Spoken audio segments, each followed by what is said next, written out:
과거에는 열심히 신앙생활을 했는데 시간이 흘러서 신앙이 멀어진 사람이 있습니다. 그 사람들 가운데 나는 처음부터 교회를 떠나야겠다 이렇게 생각하고 떠나신 분들은 아마 없을 것입니다. 대부분의 사람들은 그냥 조금씩 천천히 나도 모르는 사이에 신앙으로부터 멀어지게 되었습니다. 어느 날은 바빴고 그리고 또 약속이 생기기도 했고 몸이 아프기도 했고 그리고 또 때로는 마음이 상하기도 했고 그러다가 시간이 흘러가게 된 것입니다. 그러한 모습이 바로 오늘 본문에서 말하는 흘러 떠내려감이 갖는 의미입니다. 이 단어는 물이 손가락 사이로 빠져나가는 그 모습을 가리키는 것이기도 하고 닻을 잃어버린 배가 물에 따라서 흘러 떠내려가는 그 모습 그리고 또 자신이 의식하지 못한 채 점점 멀어지는 그러한 모습을 묘사하는 그러한 표현이기도 합니다. 폭풍처럼 갑작스럽게 나타난 일이 아니라 밀물과 썰물처럼 느리고 조용하게 나타나는 모습이 바로 흘러 떠내려가는 그러한 모습이 갖는 이미지인 것입니다. 히브리서 저자는 이 내용에 대해서 경고를 하고 있습니다. 그리고 또 이러한 모습은 누구에게라도 나타날 수 있는 것이기 때문에 오늘 이 자리에 계신 여러분들도 꼭 명심하시고 그리고 또 혹시 여러분들 주변에 그러한 분들이 계시다면 그들에게 권면함으로써 다시 신앙을 회복할 수 있게 하시기를 주님의 이름으로 축원합니다. 먼저 히브리서의 배경에 대해서 이해를 하면 편지의 수신자들은 처음에 복음을 받아들였을 때 굉장히 큰 열정을 가지고 있었던 사람들이었습니다. 하지만 시간이 지나면서 그들이 갖고 있었던 그 신앙을 지키는데 큰 박해들이 찾아오게 되었고 그들이 생각했었던 주님의 재림이 너무 늦게 더디 오는 것처럼 그들이 느껴지게 되었고 그리고 또 주변에서는 다시 유대교로 돌아오라 라고 이야기하는 그러한 사람들의 이야기까지 압박까지 그들은 받게 되었습니다. 그러자 그들의 마음은 조금씩 움직이기 시작했고 그리고 또 신앙도 움직이기 시작했습니다. 그러한 모습을 보고 히브리서의 저자는 이 편지를 기록하기로 마음을 먹었습니다. 오늘 이 시간을 통해서 흘러 떠내려가지 않도록 하기 위한 그 원인과 그리고 또한 그 대처는 무엇인지 함께 알아갈 수 있는 시간 되었으면 좋겠습니다. 먼저 우리는 그들이 왜 멀어지게 되었는지에 대해서 우리는 살펴보아야 되는데 첫 번째로 그들이 가지고 있었던 상처가 바로 닻을 끊어놓게 되었다라는 것을 우리가 기억해야 합니다. 아까 우리가 얘기한 것처럼 아까 제가 말씀드린 것처럼 히브리서의 수신자들은 처음에는 뜨거운 그러한 신앙을 가진 사람들이었습니다. 그런데 끊임없는 박해로 인해서 그들은 지쳤고 그리고 지치게 되었습니다. 히브리서 10장 32절을 보면 전날에 너희가 빛을 받은 후에 고난의 큰 싸움을 견디어낸 것을 생각하라. 그들은 이미 큰 싸움에서 승리한 자들이었지만 그들이 서서히 지쳐가게 되었던 것이죠. 그들의 아픔의 자리 그리고 그 싸움의 결과로 지치게 되었고 그 지친 자리에 상처가 누적되어서 그들은 점점 떠내려가게 된 것입니다. 우리 가운데도 이러한 모습이 나타날 수가 있습니다. 오랫동안 교회를 나오지 못한 이유 중에 상당수는 상처 때문이라고 합니다. 누군가 무심코 뱉은 그 말 한마디 때문에 마음에 상처가 되어서 아니면 내가 기대했었던 어떤 사람의 그러한 실망스러운 모습을 보고 나서 아니면 내가 기도를 했는데 응답되지 않은 그러한 것을 통해서 상처가 되어서 그리고 또 교회 안에 내가 목격하게 되는 그러한 불공평함들 때문에 그것이 상처가 되어서 지친 마음에 쌓이게 되었던 것이죠. 종교개혁자 존 칼빈은 교회를 가리킬 때 이렇게 이야기했습니다. 성화 중에 있는 죄인들의 공동체다. 이것은 교회라는 것은 거룩한 성자들이 모여 있는 곳이 아니라 바로 용서받은 죄인들이 함께 거룩함을 위해 나아가는 모임이라는 것을 이야기하는 것입니다. 그래서 교회 안에서 우리가 혹시라도 상처를 받게 된다면 그것은 아직 그 공동체가 완전하지 않다라는 것을 이야기하는 것이기도 합니다. 그렇다는 것은 우리가 교회 안에서 상처와 같은 상황을 우리가 경험하게 될 때 우리가 교회를 포기하고 떠나야 되는 것이 아니라 여전히 우리가 교회에는 은혜가 필요하다라는 것을 기억해야 되는 것이고 교회를 위해 기도해야 된다라는 것을 우리는 꼭 명심해야 하는 것이죠. 우리는 때로는 상처 입은 사람들의 마음을 헤아리지 못할 때가 있습니다. 그렇기 때문에 그들에게 찾아가서 네가 상처를 입었지만 그래도 너는 교회로 돌아와야 된다 라고 이렇게 강제적인 권면과 그리고 협박과 같은 말을 우리가 할 때도 있습니다. 우리는 상처 입은 사람의 마음에 있는 그 상처가 진짜 아픔이고 진짜 고통이라는 것을 잊어서는 안 됩니다. 하지만 중요한 것은 그들의 상처가 분명히 아픈 것이지만, 고통스러운 것이지만 그 상처보다 크신 분이 바로 계시다라는 것을 그들에게 전해야 되는 게 보다 더 중요하다라는 것이죠. 히브리서 4장 15절을 제가 읽겠습니다. 우리에게 있는 대제사장은 우리의 연약함을 동정하지 못하실 이가 아니요 모든 일에 우리와 똑같이 시험을 받으신 이로되 죄는 없으시니라. 예수님께서는 우리가 받은 상처를 모르시는 분이 아니십니다. 예수님께서는 사랑하는 자들로부터 배신도 당하셨고, 그리고 또 세상 공생애를 사시는 동안에 진실을 세상에 외치셨지만 사람들로부터는 비난과 정죄를 받으셨습니다. 단순하게 우리의 상처에 대해서 머리로만 이해하시는 분이 아니라 이미 몸으로 겪으신 분이 바로 예수님이십니다. 무작정 우리에게 상처 준 사람이나 아니면 그 상황을 억지로 그냥 덮으라는 이야기가 아닙니다. 분명히 여러분들이 느끼신 그 상처가 있고 감정이 있다면 그것은 진짜 상처이고, 그리고 또한 그것이 치유되기까지는 상당한 시간이 걸리는 것도 사실입니다. 하지만 우리의 마음의 그 치유가 교회 밖에서가 아니라 바로 교회 안에서, 하나님의 말씀 안에서, 공동체 안에서, 그리스도 안에서 이루어져야 한다는 것은 꼭 여러분들이 명심하셨으면 좋겠습니다. 지금 당장 내 마음은 괴롭다고 해서 그냥 우리 안에 있는 그 닻을 끊어버리게 된다면 그것은 우리가 그저 흘러 떠내려가는 모습에 처하게 되는 것이기 때문입니다. 두 번째로, 우리의 일상이 우리를 흘러 떠내려가게 만들기도 합니다. 일상으로 인해서 멀어짐은 극적인 계기가 있기 때문이 아닙니다. 바쁘기 때문이고, 피곤하기 때문이고, 직장에 압박이 있기 때문에, 그리고 또 육체적인 피로가 쌓여서, 그리고 또한 가족들이 때로는 나를 필요로 하기 때문에, 또 아이들의 학교 일정을 또한 조율을 하다 보면 점차 멀어지게 되는 것이 현실입니다. 처음에는 한 주만 참 빠져야지라고 생각은 하지만 그게 다음 주까지 이어지게 되고, 그리고 또한 한 달이 되고, 계절이 바뀌게 되고, 1년이 되고, 이렇게 점점 멀어지게 되는 것이죠. 유튜브를 통해서 예배를 드린다고는 하지만 우리가 함께 마음을 모아서 함께 드리는 예배와, 그리고 또한 분주한 상황 속에서 영상을 틀어놓고 집중하지 못한 채 드리는 그러한 예배는 사실은 같은 예배라고는 할 수 없습니다. 우리가 일상에 집중하기 때문에 우리가 신앙으로부터 멀어지는 것은 인간이 가진 그 인간은 유한한 존재이기 때문입니다. 육체가 있기 때문에 우리는 피곤한 것이고, 그리고 또 육체가 있기 때문에 우리는 한계를 가지고 있습니다. 그래서 히브리서 저자는 이 편지를 읽는 독자들에게 더욱 유념하라라고 덧붙여 이야기를 합니다. 이 말, 유념이라는 뜻은 항해를 할 때 배를 붙들어 매는 그러한 행위를 이야기합니다. 이것은 다시 말하면 우리가 의도적으로 어떠한 노력을 하지 않는다면 우리는 조류에 쉽게 휩쓸려 버릴 수밖에 없는 그런 모습을 전제로 하고 있는 것입니다. 신앙이라는 것은 자동으로 우리가 가만히 있어도 유지되는 것이 아닙니다. 웨스트민스터 신앙고백서에서는 이에 대한 답으로 이렇게 이야기를 하는데, 성도들은 하나님의 은혜로 우리가 끝까지 견인이 되지만, 그러나 동시에 성도들에게는 이 구원에 대해서 게으름 없이 견고할 책임이 있다라는 것입니다. 쉽게 말하면 하나님께서 우리를 선택해 주셨기 때문에 우리가 구원받는 데까지, 우리가 구원받는 것은 잃어버리거나 아니면은 없어지는 것이 아니라 구원받는 것은 확정이 되어 있지만, 구원받은 자들의 모습 속에는 그 구원에 대해서 우리가 열심을 다해서 우리가 구원받은 자로서의 책임을 다하는 인생을 살아가게 된다라는 것을 이야기하는 것이죠.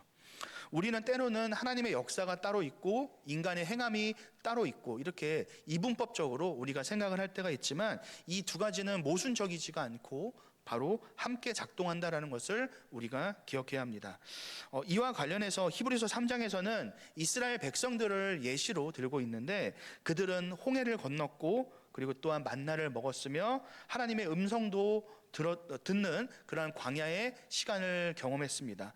하지만 결국에는 그들은 가나안 땅에는 들어가지 못했는데, 그 원인이라고 한다면 그들 안에 존재 있었던 바로 하나님을 향한 불신앙이 있었기 때문입니다. 그들 안에 있는 그 불신앙은 하루아침에 생겨난 것이 아닙니다. 바로 오랜 시간 날마다 그들은 원망과 불평을 했었기 때문에 그 불순종이 그 불신앙이 굳어지게 되면서 결국에는 그들의 마음이 강팍하게 되어버리고 만 것이죠. 분주함과 피곤함이 조금씩 우리의 마음에 스며들기 시작하면서 우리의 마음이 무뎌지기 시작하고 단단하게 만들어져 간다라는 것을 우리는 꼭 기억해야 할 것입니다. 그리고 셋째로, 우리가 신앙으로부터 멀어지는 이유에 대해서 생각을 해보면 마음속에 아직이라고 생각하는 안일함이 존재하기 때문입니다. 이러한 모습은 히브리서 3장 12절에서 이야기할 때 믿지 아니하는 악한 마음이다 라고 이렇게 설명을 하는데, 이 마음, 우리 안에 있는 이러한 안일한 마음은 이렇게 우리에게 속삭일 때가 있습니다. 교회는 나중에 가도 돼. 바쁜 일, 이 모든 것들 다 지난 다음에 나중에 조금 여유가 생기면 그때 교회를 가자. 마음이 정리가 되면 그때 가자. 정돈된 상태로 가자. 이렇게 우리에게 이야기합니다. 하지만 이렇게 우리의 마음속에서 이야기하는 그 나중은 사실은 나중은 오지 않습니다. 그 이유는 우리 안에서 이렇게 다음 이렇게 밀어버리는 그러한 소리의 본질은 바로 하나님 앞에 나아가기를 두려워하는 그러한 죄책감과, 그리고 또한 하나님이 지금은 없어도 상관없다라는 자기 만족에서 비롯되는 그러한 음성이기 때문입니다. 하나님께 우리가 나아가는 데 있어서 충분한 준비라는 것은 없습니다.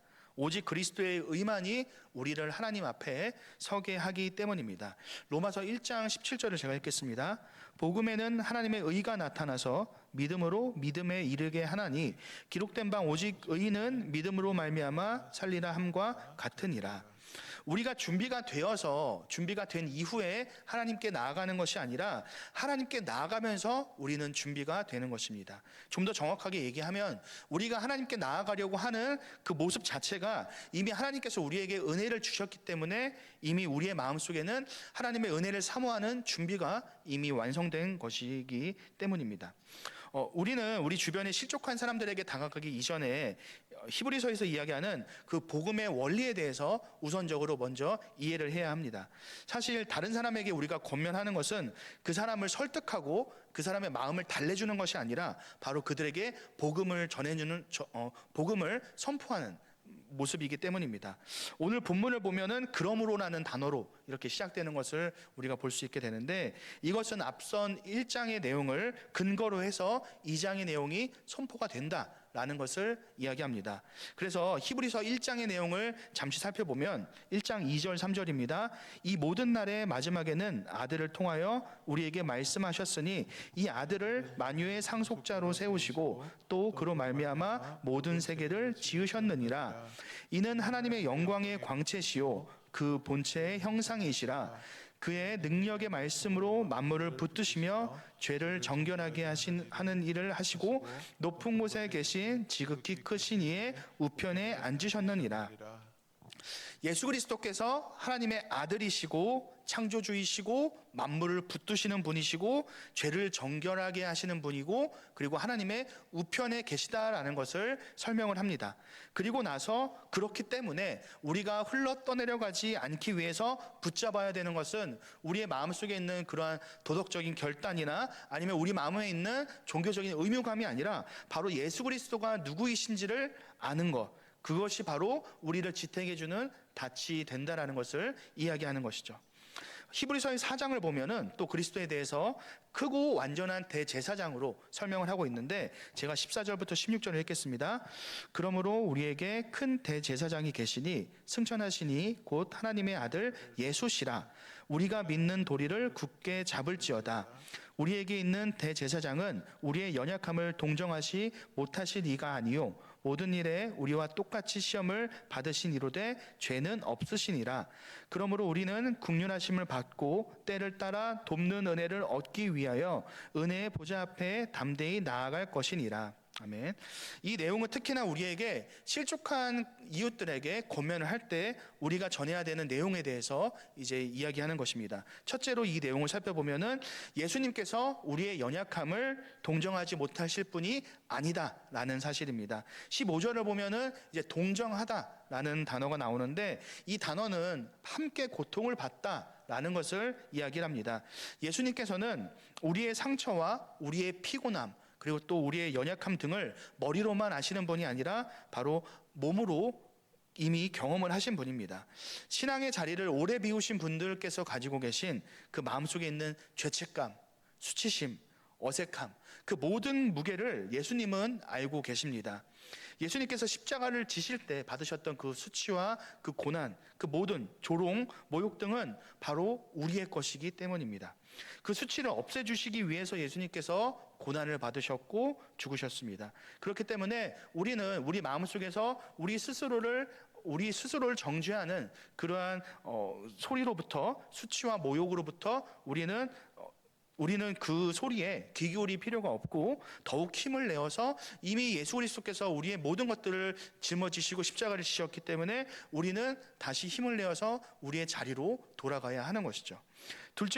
둘째의 내용을 살펴보면은 은혜의 보좌 앞에 담대히 나아가야 한다라고 이렇게 이야기를 하는데, 여기서 담대히라는 단어가 갖는 것이 바로 확신을 갖다라는 것을 의미합니다.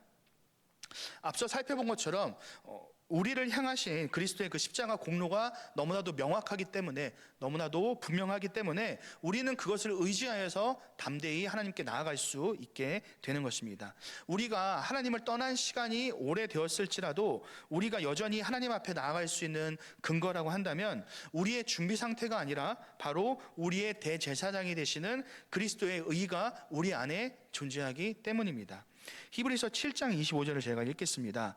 그러므로 자기를 힘입어 하나님께 나아가는 자들을 온전히 구원하실 수 있으니 이는 그가 항상 살아계셔서 그들을 위하여 간구하심이니라.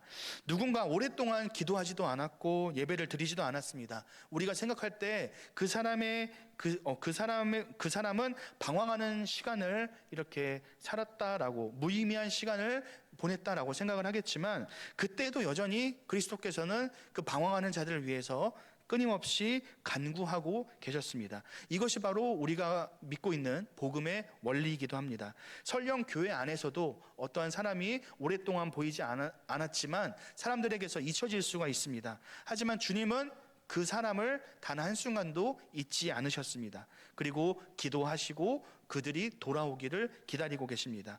그래서 우리가 실족한 사람에게 권면을 할 때 왜 교회에 나오지 않습니까? 이렇게 우리가 이야기하는 것이 아니라 지금도 주님께서는 당신을 위해 기도하고 계십니다 라고 우리가 권면을 해야 하는 것이죠.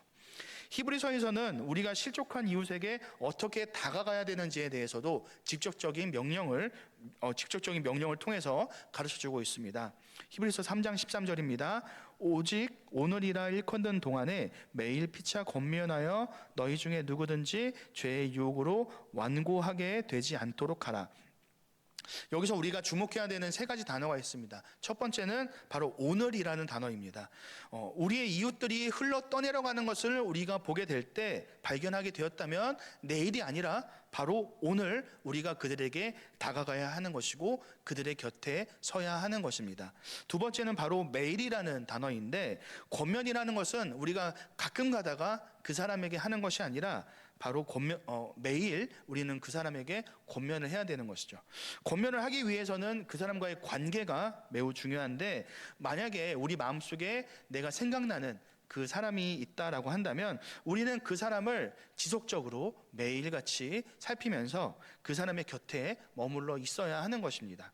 세 번째는 피차라는 단어인데, 이것은 이제 일방통행을 얘기하는 것이 아닙니다. 바로 일방통행을 이야기하는 것이 아닌데 내가 상대방에게 권면을 하지만 상대방 역시 나에게 권면을 하는 것을 이야기하는 것이죠. 내가 신앙이 더 좋기 때문에 그 사람에 대해서 신앙으로 명령을 하는 것이 아니라 바로 함께 우리가 옆에서 붙들어주는 것이 바로 피차가 갖는 의미인 것이죠. 특히나 이제 권면하다라는 단어는 단순한 충고를 뛰어넘어서 곁에 와서 부르다, 그리고 또 함께 위로하다라는 의미를 갖는데, 우리가 성령님을 부를 때 보혜사라고 이렇게 부릅니다. 그런데 이 보혜사와 같은 의미를 갖는 것이 바로 권면이라는 단어가 갖는 의미인 것이죠. 우리가 실족한 사람에게 다가가서 그들을 위로하고 그들을 권면하는 것, 그리고 또한 그들로부터 우리가 권면을 받는 것은 바로 성령님의 역사를 닮아가는 것이고 성령님의 역사를 행하는 것임을 꼭 기억하셨으면 좋겠습니다. 히브리서 10장에서는 또한 우리가 실족한 자들에게 어떻게 대해야 되는지 또 설명을 하고 있는데, 24절 25절을 제가 읽겠습니다. 서로 돌아보아 사랑과 선행을 격려하며 모이기를 패하는 어떤 사람의 습관과 같이 하지 말고 오직 권하여 그날이 가까움을 볼수록 더욱 그리하자. 10장에 앞선 이제 9장의 내용을 살펴보면은 그리스도를 통해서 드려진 단번에 드려진 그러한 제사, 완전한 제사를 이야기를 합니다. 그로 인해서 우리가 이제 그리스도의 이름으로 나아갈 힘을 얻게 되었다라는 것을 이야기하기 때문에 10절에서 이야기하는 것은 우리가 예수 그리스도에게 얻은 그 예수 그리스도의 이름을 통하여서 서로 격려하는 데까지 나아가야 한다라는 것을 우리에게 이야기하는 것이죠. 내용을 정리하면은 그리스도께서 우리를 위해서 완전한 길을 열어주셨기 때문에 우리에게는 그 길로 다른 사람들을 이끌어갈 책임을 가지고 있다라는 것을 설명하는 것입니다. 오늘날도 마찬가지입니다. 당시에도 그렇고 공동체를 이루는 것을 이제 좀 저버리고 포기하는 사람들이 있었습니다. 히브리서 저자는 그러한 모습을 단순하게 악한 습관이라고만 이야기하는 것이 아니라 죄의 유혹을 통해서 강팍해진 마음이라고 또한 설명을 했습니다. 그렇기 때문에 우리가 죄의 유혹에 빠지지 않고 우리의 마음이 강팍해지지 않는 가장 실천적인 행동이라고 한다면 바로 권하는 것, 다시 말하면은 우리가 서로를 살펴보는 것임을 우리는 꼭 기억하고 그리스도께서 다시 오실 그날이 가까울 때까지 우리가 더 자주 그리고 더 의도적으로 이웃의 곁에 서야 함을 꼭 기억하셨으면 좋겠습니다. 히브리서의 저자는 편지를 읽는 독자들을 책망으로 이렇게 이야기하지 않았습니다. 그리스도께서 누구이신지를 먼저 선포하는 모습을 보였습니다. 왜 우리가 그리스도를 따라야 하는지, 그리고 또 그리스도께서 얼마나 타고나시고 그리고 그가 가지신 대제사장직을 설명하고 또 그분의 중보에 대해서 사람들에게 설명을 하면서 다시 그들이 갖고 있었던 신앙의 뜨거움을 일깨워주는 모습을 볼 수 있습니다. 그리고 나서 그들의 행동에 대해서 경고를 하고 권면을 하고 다시 그들의 공동체로 돌아오라는 초청을 하는 것을 우리는 보게 됩니다. 우리가 이웃에게 다가갈 때도 이러한 모습을 가져야 합니다. 먼저 우리가 복음으로 그들에게 다가가야 하는데, 우리의 대제사장이 되시는 예수 그리스도께서 당신의 연약함을 동정하지 못하시는 분이 아닙니다. 그리고 또 그분은 당신을 위해 오늘도 간구하고 계십니다. 그리고 난 이후에 우리가 또 경고를 할 수 있는데, 흘러 떠내려고 하는 것은 소리 없이 일어나게 됩니다. 당신의 마음에 주님의 음성이 들리게 될 때 그 음성을 들으시고 순종하십시오. 마음을 강팍하게 해서는 안 됩니다. 그리고 또 마지막으로 이제 초청으로 나아갈 수 있는데, 다시 주님의 품으로 돌아오십시오. 그리스도께서 당신이 돌아올 길을 이미 열어 놓으셨습니다. 이렇게 이야기할 수 있는 거죠. 다시 말하면 이제 복음, 그리고 경고, 초청, 이 세 가지의 원리를 꼭 기억하셨으면 좋겠습니다. 말씀을 마무리하겠습니다. 히브리서 12장 1절을 제가 읽겠습니다. 이러므로 우리에게 구름같이 둘러싼 허다한 증인들이 있으니 모든 무거운 것과 얽매이기 쉬운 죄를 벗어버리고 인내로써 우리 앞에 당한 경주를 하며, 여기서 말하는 구름같이 둘러싼 허다한 증인들은 히브리서 11장에 기록된 믿음의 선조들을 이야기합니다.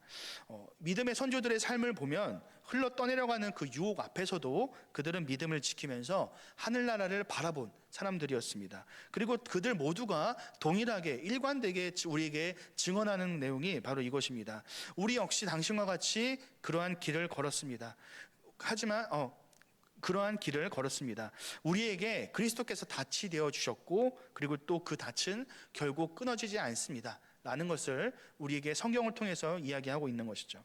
우리 주변에 그 믿음의 경주에서 이탈하신 분들, 그리고 또 멈춰서신 사람들, 멈춰서신 그런 분들이 계실 것입니다. 지쳐서 멈춘 사람도 있을 것이고, 아니면 상처를 받아서 멈춘 사람, 아니면 나도 모르는 사이에 떠내려 버린 사람도 있을 것입니다. 교회는 피차 권면하고 서로 격려하는 공동체입니다. 복음을 가진 자로서 이웃의 곁에 서는 것, 그것이 바로 우리가 부름받은 이유이며 사명이 된다는 것을 기억하셨으면 좋겠습니다. 지난 주일 우리가 행복나는 봄축제로 이제 결석 없는 총동원 주일을 이렇게 지켰는데, 평소보다 약 30명 가량이 더 많이 출석을 하셔서 이렇게 함께 예배를 드리는 모습이 있었습니다. 아마 성도님께서 이렇게 많이 기도하시고 작정하시고 주변에 권면하셨기 때문에 이제 초청자들의 마음이 움직여서 나오신 것이라고 생각을 합니다. 하지만 우리가 신앙에 있어서 흘러 떠내려간 사람들에게 손을 내미는 것은 그냥 그날, 특정한 날, 우리가 정한 그 날이 아니라 바로 매일, 오늘 하는 것임을 꼭 기억하셨으면 좋겠습니다. 전도의 원리와 똑같이 마찬가지로 실족한 사람들 역시 성령님께서 그들의 마음을 움직여주시고 만져주시고 위로와 평안을 주실 때 그들의 마음속에 오랫동안 닫힌 문이지만 그것이 열리게 될 것이고, 그들이 다시금 우리 공동체 안에 들어올 수 있게 될 것입니다. 우리의 연약함을 동정하시고 지금도 우리를 위해 간구하시는 그리스도를 우리가 꼭 기억함으로써 우리에게 허락하신 그 지체들을 흘러 떠내려가지 않도록 이웃을 닷줄로서 서로 붙잡음으로써 그리스도께 온전히 매인 경산교회 공동체가 되시기를 주님의 이름으로 축원합니다. 아멘. 기도하겠습니다.